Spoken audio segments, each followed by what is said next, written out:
Kabupaten Banyuasin, berasal dari SMK Unggul Negeri 2 Banyuasin 3. Hari ini saya akan menyelesaikan tugas demonstrasi kontekstual, wawancara bersama pimpinan dari sekolah atau kepala sekolah. Pada kesempatan yang baik ini, kesempatan yang cerah, hari ini saya akan wawancara bersama Bapak Sofianto SPD MSI, Kepala SMK Unggul Negeri 2 Banyuasin 3. Selamat siang Pak. Apa kabarnya Pak? Alhamdulillah sehat. Ini Pak, terkait penyelesaian tugas calon guru penggerak ini Pak ya. Jadi ada salah satu tugasnya itu untuk wawancara pimpinan sekolah Pak. Siap. Kesempatan pertama ini kita memilih kepala sekolah terlebih dahulu ya Pak. Nah, dalam tugas CDP modul 3 dari 1 ini salah satu kasusnya apa yang dibahas adalah tentang dilema etika Pak. Yang benar versus benar dan benar versus salah. Nah, jadi Pak ada beberapa pertanyaan yang akan kita tanyakan Pak ya. Yang pertama terkait dilema etika ini, bagaimana Bapak mengidentifikasi nih Pak kasus-kasus tentang dilema etika yang terjadi di sekolah ini? Yang pertama, langkah pertama adalah kita melakukan analisis awal. Karena analisis awal itu kita memanfaatkan adakan langkah-langkah analisis SWOT, di mana di situ ada isinya tentang kelebihan, tentang kekuatan, kemudian ada peluang, yang ketiga adalah kelemahan, dan yang keempat hambatan atau ancaman yang ada dari luar. Itu langkah pertama yang kita identifikasi. Kemudian baru setelah data awal kita dapat, baru kita mulai langkah-langkah identifikasi masalah, di mana nanti akan kita petakan baik anak, sarana prasarana dari sekolah untuk memajukan pendidikan di sekolah kita. Seperti itu. Jadi ada dua langkah. Jadi ada analisis dan analisis awal dan identifikasi masalah. Ini Pak, terkait setelah kita menganalisis, kemudian kita sudah menentukan identifikasinya seperti apa, kemudian untuk langkah-langkah selanjutnya itu yang diambil yang seperti apa Pak? Yang pertama, sewaktu kita habis pendaftaran, kita akan melakukan asesmen. Di mana asesmen itu kita akan mengarahkan minat dan bakat anak-anak, di mana nanti akan diletakkan ke jurusan mana yang cocok bagi anak-anak siswa tersebut. Kemudian setelah itu baru kita petakan menjadi jurusan-jurusan. Setelah kita lihat dari analisis awal, kita petakan menjadi jurusan mana yang jurusan yang menurut cocok bagi mereka, sambil kita kasih motivasi tentunya.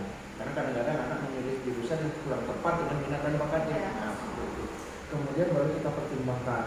Tadi setelah kita adakan analisis, lalu mana yang cocok, mana yang ini sesuai dengan kemauan, sesuai dengan semangat Merdeka Belajar Indonesia. Menyesuaikan dengan pengetahuan dan zamannya Pak ya. Kemudian Pak, termasuk ketika kita akan melaksanakan asesmen segala macam tadi, justru kita punya tantangan tersendiri nih Pak. Kalau misalnya yang biasa di SMK ini tantangannya apa itu Pak? Tantangan itu ada bersifat dua. Ada yang pertama bersifat mendadak, artinya sesuai dengan situasi kondisi. Yang kemudian ada tantangan yang agak lumayan bersifat permanen, yang harus diselesaikan. Kalau yang sifatnya permanen tentunya kita mulai langkah-langkah. Tapi kalau mendadak ya harus diselesaikan dan kita memanfaatkan semua perangkat yang ada di sekolah. Itu yang pertama. Yang kemudian langkah-langkahnya kita tadi dimulai diambil dari data awal. Kemudian nanti kita komunikasikan dengan perangkat-perangkat yang ada. Kalau masalah-masalah ada siswa, ya kita sama siswa. Kalau guru nanti ada kita melibatkan guru senior, wakil kepala sekolah, wakil kepala prodi dan sebagainya. Baru nanti kita putuskan apa yang akan kita laksanakan. Terakhir nanti kita adakan komunikasi aktif. Kita adakan pendekatan dengan komponen-komponen yang bermasalah dari kita. Itu. Banyak sekarang kalau contoh. Kalau yang baik dengan baik banyak. Termasuk ibu sekarang. Sekarang kan guru penggerak itu dianjurkan sekali oleh pemerintah untuk karir ibu. Namun berakibat juga bermasalah di sekolah. Kadang-kadang ada tugas segala macam yang mungkin mengganggu dengan ini. Nah, maka kita harus sesuaikan mana yang paling prioritas dari dari permasalahan yang ada. Diklat guru juga sama. Ada guru diklat dipanggil ke luar provinsi, tentunya dia tidak masuk diklat. Harus diselesaikan. Semuanya baik. Jadi memang harus memperhatikan juga Pak ya aspek-aspek yang lainnya kan Pak ya. Karena kan kalau dilema etika ini benar-benar di satu sisi misalnya seperti saya nih Pak ya, saya tugasnya kan memang mengajar Pak. Kemudian saya dapat semuanya baik semua. Iya. Iya. Namun nanti pada saat berjalan pasti ada pas tabrakan jadwal, itu kan menjadi dilema buat kita. Apakah mau melanjutkan kegiatan PDP atau kan tugas mengajar? Nah, maka harus pintar-pintar kita baik membagi tugas segala macam. Itu salah satu tugas diri kami untuk menyelesaikan masalah ini. Nah, satu lagi nih Pak, faktor-faktor yang mempermudahnya itu Pak, selain komunikasi bersama laki-laki, mungkin ada lagi Pak, apa faktor-faktor itu? Faktor-faktor yang pertama adalah paradigma. Kita merubah paradigma yang ada di sekolah. Segala baik semua dari komponen dari guru maupun siswa segala macam, itu paradigma. Kemudian prinsip pengambilan keputusan harus adil, harus merasa dengan semangat kekeluargaan, jangan sampai kita seperti otoriter segala macam. Jadi penyelesaian masalah melibatkan semuanya. Dan bagi yang bermasalah atau yang sedang menjalaninya, ya kita dengan musyawarah seperti itu. Yang terakhir adalah langkah-langkah pengambilan keputusan. Kalau sudah kita pertimbangkan, kita komunikasikan baik, mudah-mudahan apa yang menjadi keputusan kita bersama dapat kita laksanakan secara bersama. Luar biasa ini Pak ya. Ini apa pembelajaran wawancara sekaligus belajar ini Pak ya. Oke Pak, terima kasih atas wawancaranya, kemudian waktunya juga Pak. Terima kasih juga Pak dukungannya. Mudah-mudahan sukses Ibu dan kawan-kawan, karena kita CKP-nya banyak sekali, itu jadi dilema buat kami. Sekali bergerak menjadi orang. Iya Pak. Siap-siap. Demikian wawancara saya bersama Bapak Sofianto SPD MSI selaku Kepala SMK Unggul Negeri 2 Banyuasin 3. Terima kasih. Assalamualaikum warahmatullahi wabarakatuh. Terima kasih ya Pak. Oke. Mudah-mudahan aman.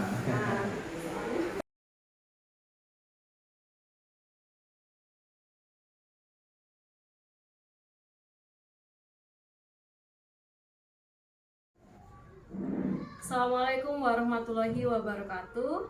Hari ini saya Winda Priyati, calon guru penggerak dari SMK Unggul Negeri 2 Banyuasin 3, CGP Angkatan ke-9 tahun 2024. Hari ini saya akan menyelesaikan tugas demonstrasi kontekstual saya pada modul 3.1 pengambil keputusan. Hari ini saya bersama Ibu Darmini Haryanti SPD, Kepala dari SD Negeri 1 Banyuasin 3. Selamat pagi Bu. Selamat pagi Bu Winda. Mohon maaf merepotkan ini. Senang sekali kalau bisa membantu. Iya, ini Bu, jadi kedatangan saya ke sini, yang pertama saya ingin silaturahmi dulu Bu ya. Yang kedua ada keperluan saya dalam penyelesaian tugas guru penggerak modul 3.1 yaitu pengambil keputusan. Jadi hari ini Bu Ida akan mewawancarai Bu Darmini beberapa pertanyaan. Kiranya bersedia ini Bu membantu saya dalam menyelesaikan tugas ini. Silakan, dengan senang hati bila bisa membantu sharing pengalaman untuk kemajuan Bu Winda di masa yang akan datang, khususnya dan umumnya di dunia pendidikan. Terima kasih sekali. Iya, wah saya deg-degan nih, ada kecek. Ya Bu, jadi langsung saja nih Bu ya, terkait kasus pada modul 3.1 ini kan dilema etika seperti itu Bu ya. Jadi ada beberapa pertanyaan yang akan saya ajukan ini sebagai ibu, sebagai pimpinan SD ini Bu ya, kepala sekolah dalam kasus dilema etika. Yang pertama ini Bu, bagaimana Ibu dapat mengidentifikasi nih Bu kalau misalnya ada kasus-kasus dilema etika yang terjadi di SD Negeri 1 ini? Baiklah Bu Winda. Tentunya dalam menyelenggarakan pendidikan di sekolah itu tidak akan pernah terlepas dari adanya kasus. Iya, Kasus etika menjadi salah satu kasus yang sering kita temukan di sekolah. Dalam beberapa hal kasus tersebut bisa jalan bersama, bisa diselesaikan dengan cepat, bisa juga yang memerlukan waktu yang cukup lama penyelesaiannya karena dari tingkat kerumitan dari masalah tersebut. Maka bila kami menemukan masalah-masalah tersebut, yang bersangkutan pertama akan saya panggil untuk saya ajak berbicara dari hati ke hati karena ini menyangkut etika. Kalau menyangkut disiplin tentunya ada peraturannya, karena menyangkut etika ini maka diajak bicara dari hati ke hati tentang permasalahan. Biasanya guru suka agak apa istilahnya itu apa namanya Sungkan itu ya, ya sungkan membicarakan. Iya. Maka sebagai pimpinan, sebagai orang tua di sini, saya kadang berinisiatif untuk mengambil.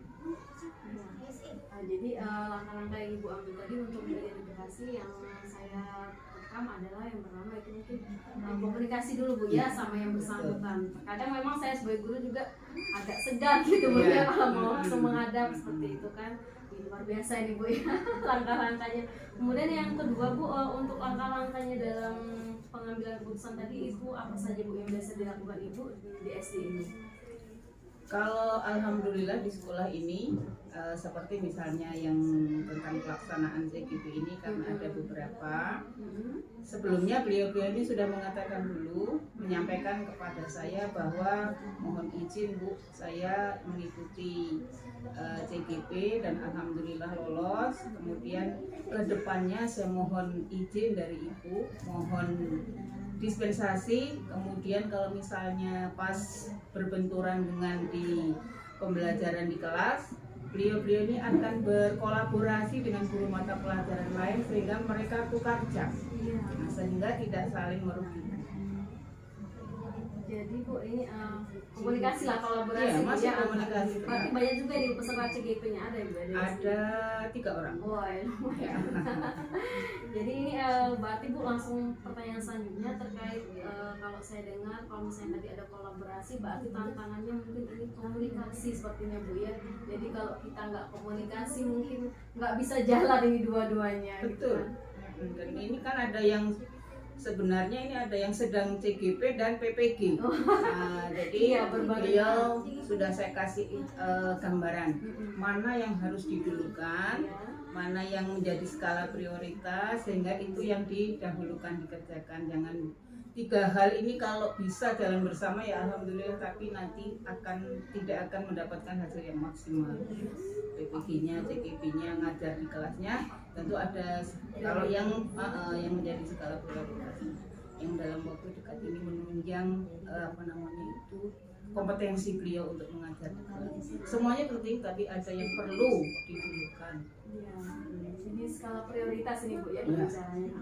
Terus Bu ini untuk penyelesaiannya Bu, kalau misalnya ada kasus tadi apakah ada yang salah tentatif atau ada jadwal tertentu nggak Bu dari Bu? Selama ini kami karena sudah saling pengertian di antara bapak ibu guru di sini dengan keluarga besar di SD1 ini sudah terjalin sangat erat ya. Jadi sepertinya hal-hal yang seperti itu tidak menjadi permasalahan. Oh, berarti keluargaannya ini kental Betul, sekali Bu ya. Walaupun misalnya saya ini baru 4 bulan di sini, tapi justru karena saya masuk di sini itu justru mendapatkan pengalaman dan masukan-masukan juga dari beliau-beliau yang ada di sini. Mereka kan sudah lebih dulu ada di sini, dan saya yang harus menyesuaikan dengan segera. Dan alhamdulillah mereka menerima saya dan saya pun bisa cepat bisa menempatkan diri saya harus bagaimana saya. Adaptasinya cepat Bu ya. Luar biasa ini berarti kekeluargaannya ini sama kayak sekolah kami juga ini ya kayak adik-beradik lah Bu ya, karena kan kadang yang ketemu kandung juga nggak setiap hari, tapi kalau di sekolah itu sudah kakak adik lah. Seperti di sini, yang senior itu tinggal 3, yang lainnya itu sudah agak jauh lah jaraknya dari kami itu, sehingga ya beliau-beliau itu menghargai benar kami sebagai pimpinan, sebagai orang tua di sini. Dan kami juga ngomong dengan mereka supaya rasa kekeluargaan dan komunitas itu tetap selalu ada Bu. Kalau kekeluargaan dijaga kan nyaman Bu, mau cerita mau curhat apa gitu kan. Tapi kalau nggak dijaga segan biasanya kan. Ini Bu satu lagi Bu, faktor-faktor yang membantu biasanya apa saja Bu dalam menyelesaikan masalah itu selain komunikasi, ada lain? Pengertian Bu ya. Pengertian di antara teman-teman sejawatnya, kemudian kedewasaan beliau-beliau dalam menyikapi permasalahan, dan kalau dikatakan kebijakan dari pimpinan itu ya memang sepertinya harus seperti itu. Semuanya bisa menempatkan diri di tempatnya dengan porsinya masing-masing Bu ya. Jadi dengan sadar porsi luar biasa itu ya, ya. harus. Terus yang terakhir mungkin Bu, dalam pengambilan keputusan mungkin ada beberapa langkah yang Ibu ambil atau diperhatikan paradigmanya? Dalam pengambilan keputusan, sebelum pengambilan keputusan dalam hal komunikasi tadi Mbak, kan tidak mungkin keputusan itu selalu menyenangkan semua pihak. Betul, sepakat. Seandainya pun ada yang kurang menyenangkan, ya mohon dimaklumi. Jangan dilihat dari sisi tidak menyenangkannya, tapi harus dilihat dari kenapa keputusan itu seperti itu dan bagaimana pelaksanaannya. Berarti memang iya betul Bu ya. Dikasih keputusan A pasti ada yang nggak puas seperti itu. Tapi itulah yang terbaik seperti itu Bu ya. Ini paradigma nih Bu. Iya Bu, terima kasih nih Bu ya dan Minia. Indah, sukses selalu. Iya, terima kasih Bu. Saya sudah menyelesaikan tugas saya demonstrasi kontekstual model 3.1. Ya. Baik, demikian percakapan saya bersama Bu Darmini, Kepala SD Negeri 1 Banyuasin 3. Terima kasih. Assalamualaikum warahmatullahi wabarakatuh.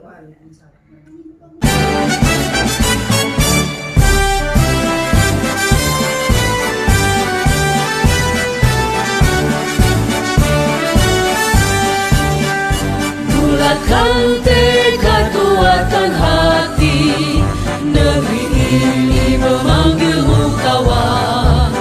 Belajar, bergerak, berbagi untuk negeri. Guru penggerak, majukan pendidikan. Guru penggerak menghamba pada murid. Kreatif, rancang pembelajaran.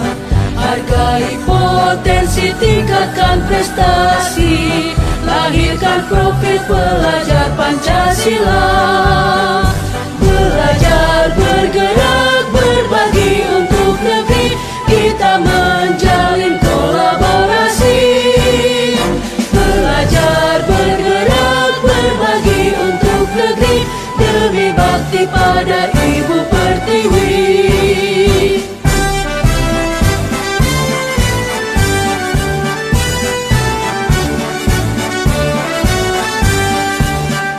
Bulatkan